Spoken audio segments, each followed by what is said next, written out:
doze watching a summer's afternoon. Anyway, that's by the by.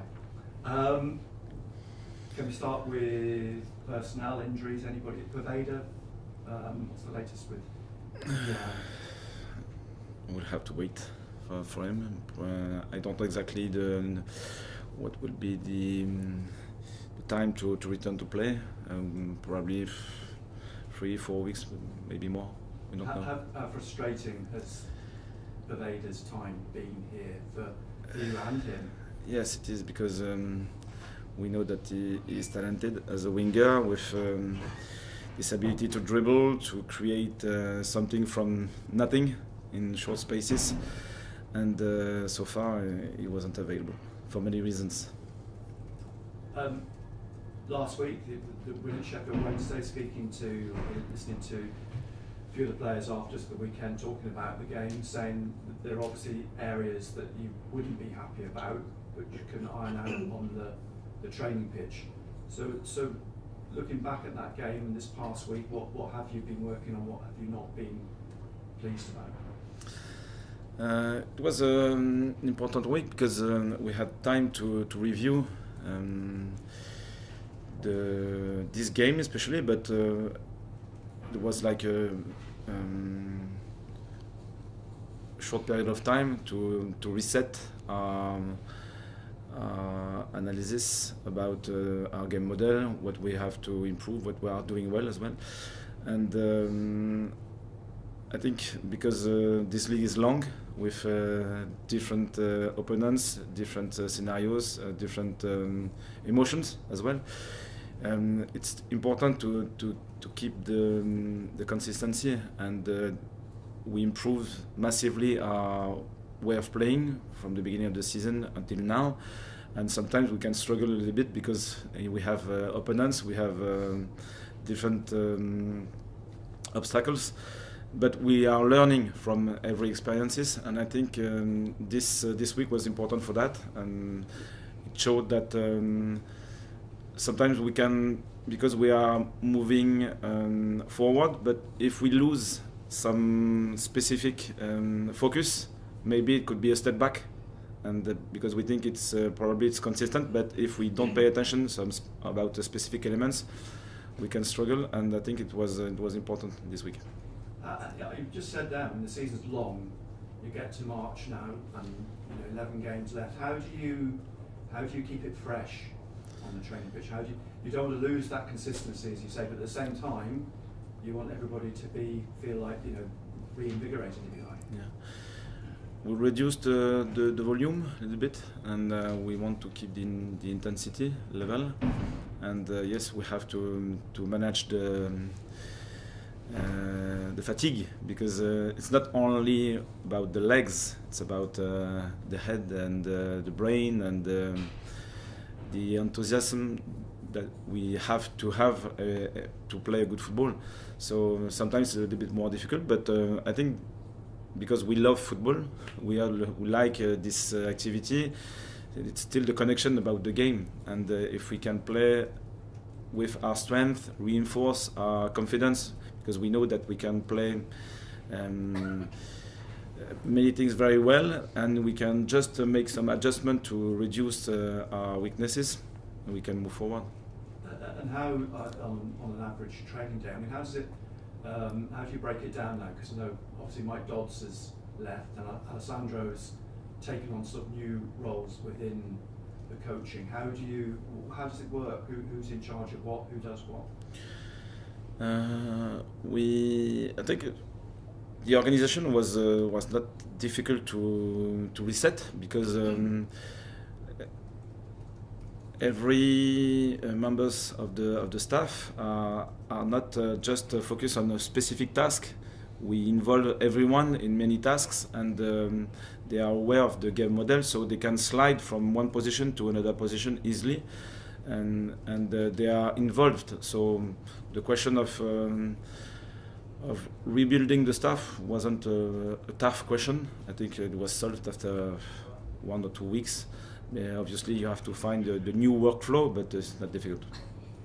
You're so far clear of 5th place. Is it difficult to keep everybody motivated in terms of these last games of the season? I don't think so. I think if we are focused on our game and just the willingness to win the next one, it's our job. And sometimes, obviously, when you are chasing the second place, you can have an extra motivation. But I think it's not the main motivation. The main motivation is to play, to win, and after that we can control some elements, but the others are out of control. And if Leeds and Sheffield or Burnley are doing very well until the end of the season, and we finish with, I don't know, the fourth place with a great amount of points, it's good for us. But if the opponents are better than us, we have to accept that. Cardiff then at the weekend, you talk about consistency. You've come through your first season in England. It seems like most weeks you're meeting another new coach, because so many are losing their jobs through the season in Cardiff. So yet another example of a different coach from the one you met at the beginning of the season. Yeah, it was a good start. I remember it was a tough game because we won until just at the end of the game.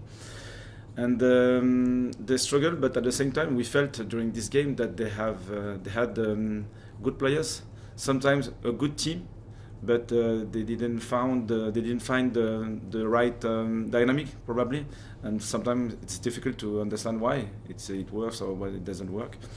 But they still have good players. They can play a good football, and obviously we'll have to play our best at football, because it's like that even at home. We lost against Hull. We know that we are not invincible, so it's important to win again. Cardiff as well did something in the week which not many teams have done. That's score against Burnley. So Yeah. clearly there's a little bit of a threat there somewhere. Yeah, sure.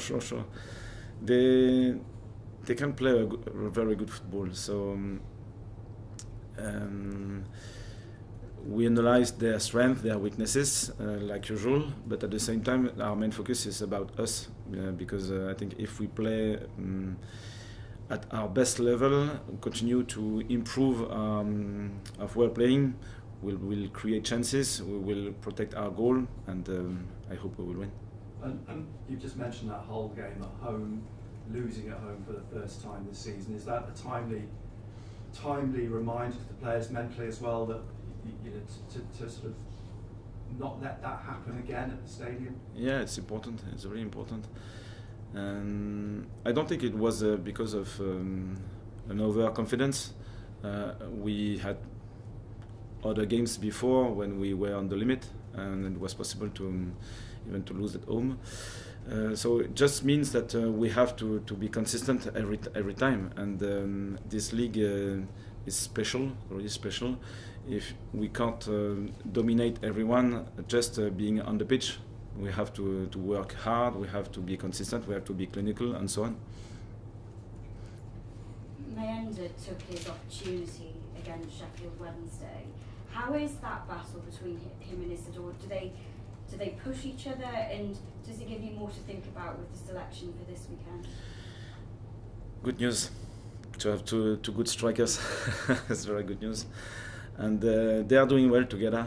They play together sometimes, and but I say together because I think they are well connected, and we are lucky to have two good strikers with probably different style of play, different players' personalities, and they are pushing one and the other because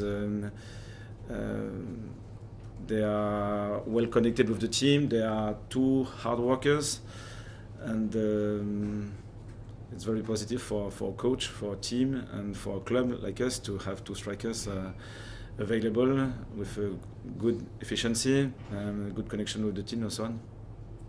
And you mentioned that they have played together. Obviously, that would probably mean maybe a change in formation. Are you tempted to play them together? What are you thinking?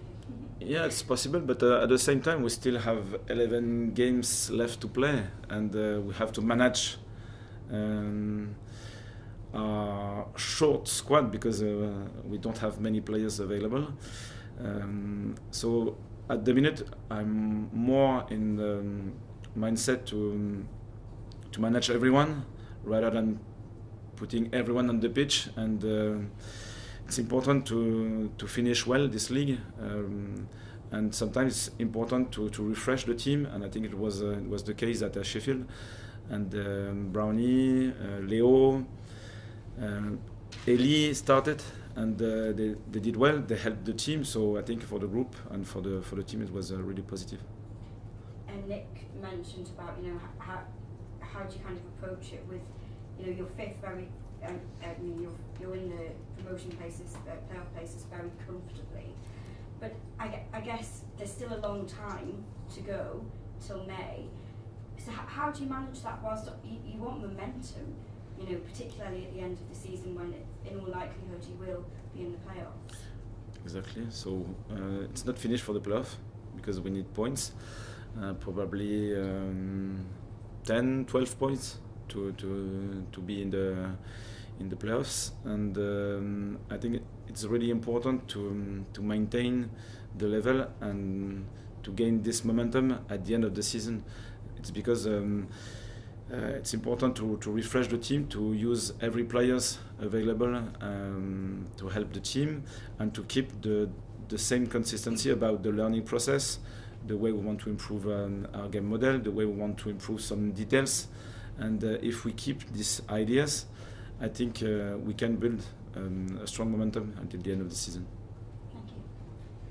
Your home record overall has been excellent this season, but following the defeat and one or two draws, do you think it would benefit everyone to give a dominant home performance, and perhaps for the crowd as well, to see you take ownership of playing at home again? I would like, but it's tough.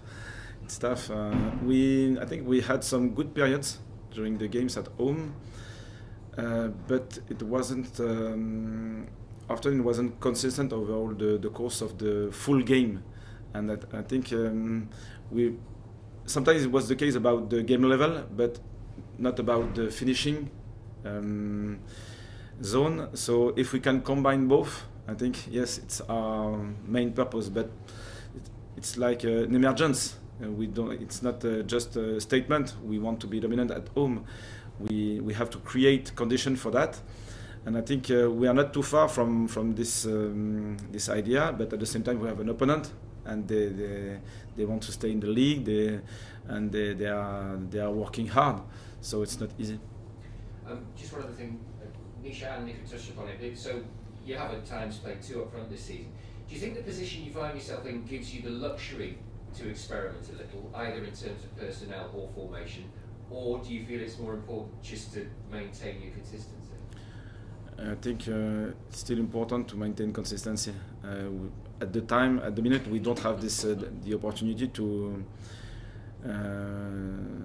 waste time. It's impossible, and so consistency is key, really. And we did well so far, so it's just a question now of improvements and consistency. Yeah.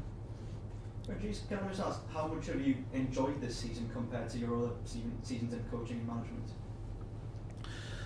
This one was really special, I think, especially here in England and in this club. To summarize, I should say that the connection with the club was really positive, because in that stage of my career, probably I wanted to be connected with my desire and how I want to coach. I want to be connected with a staff, a club, and players, because sometimes you work with a group which doesn't fit exactly what you would like to do, and as a head coach, sometimes it's not possible to find this opportunity, and it was the case here. So for many reasons, I really enjoyed this season so far. And with that in mind, what would it mean to you personally and to all the other staff to achieve something like promotion at a club like this? It's very rare in a career, I think. So we'll see, because expectations are high, I get that, but at the same time, we don't have to be carried away by negative or positive emotions. I think the consistency is really a key, and in that circumstances, it's very important to stay focused on our game. So we'll see at the end, and if we deserve something, we'll see, and we'll be happy. But we will work hard until the end. I can say that. You say expectations high there, but is the self-belief in the club really high as well? And the fact that you watched Leeds drop points last week, it can't happen. So is the belief still there that not just playoffs, but even something more could be possible? Yeah, we are still positive, and many things can happen. So we have 11 games left to play with 33 points. So it's massive. We don't know. We'll see. Yeah. See this cameras off these guys, Phil.